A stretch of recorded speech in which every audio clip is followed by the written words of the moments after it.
Saudações a todos. Então, dando continuidade ao nosso curso de História do Pensamento Jurídico, podemos avançar um pouco em certos temas e eu gostaria de fazer com vocês uma breve explanação sobre os direitos orientais no sentido de os direitos próximos dos povos gregos que influenciaram, mas que não determinaram a influência da cultura helênica. Vejam que eu falei com vocês em uma das nossas primeiras aulas é que os gregos não podem ser vistos enquanto povos autóctones, ou seja, que se fizeram nos elementos culturais de forma isolada. Muito pelo contrário, é exatamente no contato que eles tiveram, tanto comercial quanto bélico, diga-se de passagem, que eles formaram não só apenas o seu caráter, como também elementos econômicos, culturais, sociais, estruturais, portanto. E isso nós vamos repisar em outros momentos ao longo do curso, mas vejam que o texto fundador da cultura helênica está exatamente nas obras de Homero, entre a Ilíada e a Odisseia.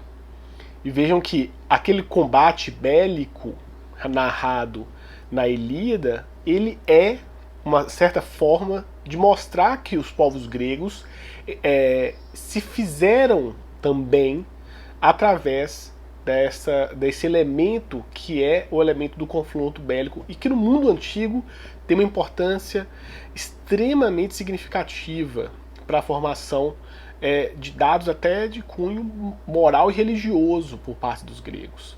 Então vejam, num primeiro momento nós já vimos então algumas explanações sobre o que é o Ocidente, o que seria esse período axial que várias culturas tiveram entre o século VIII e o século II, antes da Era Comum,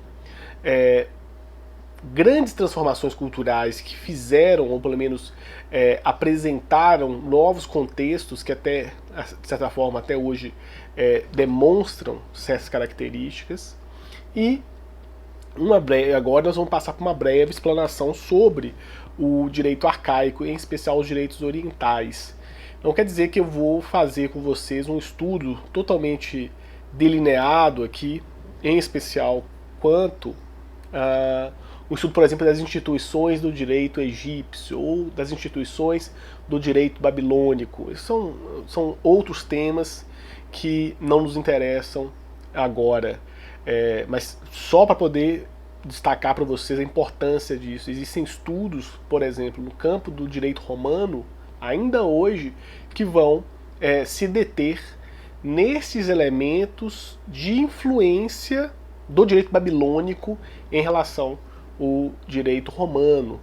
Existem vários artigos, por exemplo, um dos periódicos mais importantes de história do direito do mundo, talvez hoje seja o periódico, talvez não, é o periódico de história do direito mais antigo, que é da Fundação Savigny, e que ela se divide em dois ramos de publicações, um ramo do direito romanístico e um ramo do direito germanístico, e a data exata não vou lembrar aqui, mas por volta de 1840, que já vai ter a fundação do periódico.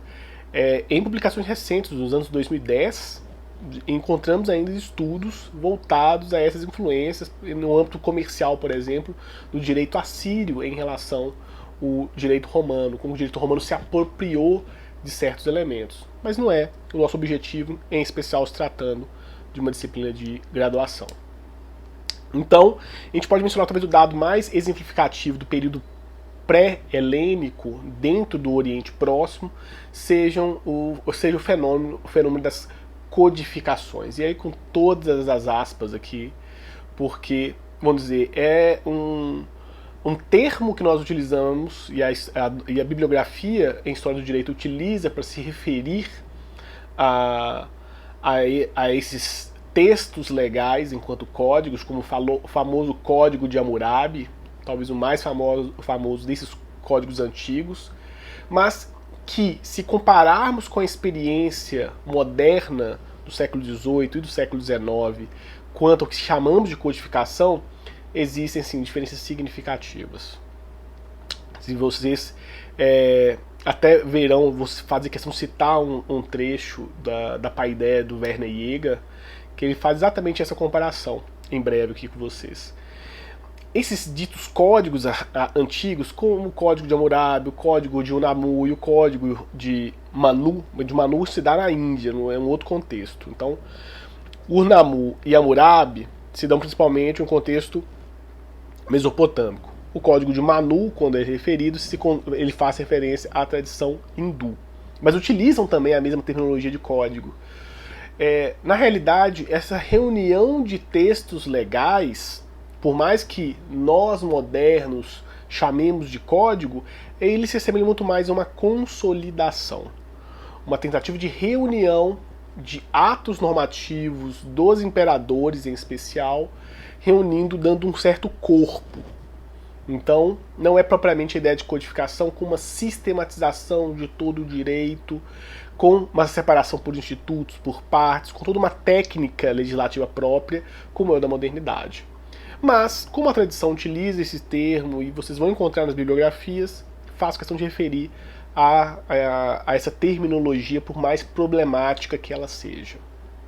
E vejam que esses códigos eles têm uma datação histórica que antecede muito esse próprio período axial que eu falei com vocês. Se a gente for olhar, por exemplo, dentro da própria cultura grega, entrar no período micênico, onde se concentra a produção cultural da Grécia, principalmente na ilha de Creta. E que só com estudos do século XIX em arqueologia que foi possível, por exemplo, identificar organizações e a própria, vamos dizer, transformação da língua micênica para transformação para o grego posterior.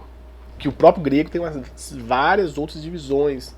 A gente fala assim que as línguas dentro da Hélade tem uma aproximação tá no mesmo corpo, no mesmo ramo linguístico, mas existiam diferenças. Quando a gente vai pegar textos que comparam, por exemplo, o grego ático com o grego jônico, depois com o que vai ser conhecido enquanto koiné, existem diferenças significativas não só em morfologia, mas em sintaxe. E os helenistas vão fazer assim, a questão de fazer esse destaque. Nós temos uma tendência de ver como uma unidade o passado, e na verdade você tem uma pluralidade extremamente complexa de elementos ali. Mas ainda existiriam outros textos, como o Código de Exuna, que seria o que? 1930, que é a datação que os historiadores colocam, antes da Era Comum. O Código de Unamu é ainda mais antigo, 2050, antes da Era Comum. Então vejam, são assim, quase o período que nós temos hoje, vamos dizer, de período de datação histórica, faça um reverso, ele já tem uma produção de direito escrito, e esse que talvez é o grande elemento que a gente tem que colocar. São formulações de direito escrito, não de base costumeira. Se a arqueologia nos permitisse compreender relações sociais de instituições, de sociedades de 10 mil anos antes da Era Comum, seria possível encontrar o direito. E esse, por exemplo, é um dos aspectos que a antropologia jurídica, que é uma outra disciplina, se dedica de forma assim, muito atenta a perceber como os povos antigos e mesmo os povos contemporâneos com uma organização tribal, por exemplo, possuem uma ordenação, ou pelo menos uma ordem jurídica, muito atrelada à ordem religiosa muitas vezes, assemelhada. Então o fenômeno jurídico é um fenômeno bastante comum entre os povos. Existem discussões sobre se existe sociedade sem direito. Pode existir sem direito, mas há um tipo de ordem. E essa ordem vai derivar muitas vezes pelo peso da tradição dos mais velhos, colocando normas em relação aos mais jovens, um grupo de clã que determina, por exemplo, o comportamento do resto daquela sociedade, ou mesmo por uma ordem costumeira oral com base muitas vezes em costumes religiosos que é passado de geração em geração.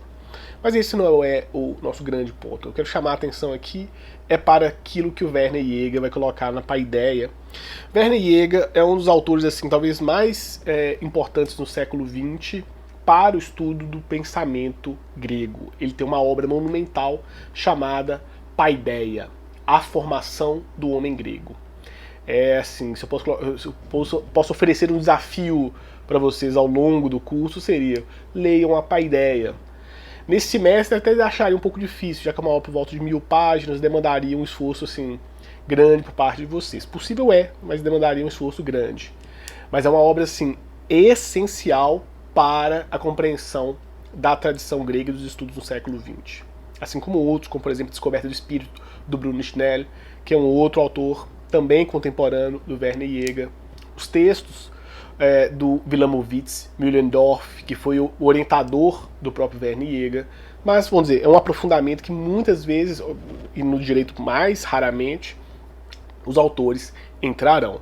Mas faço questão de citar essa epígrafe do Werner Jaeger pela síntese que ele consegue apresentar para a gente nessa distinção entre o que os povos antigos tiveram e o que nós estudaremos na experiência grega, nessa primeira parte do nosso semestre.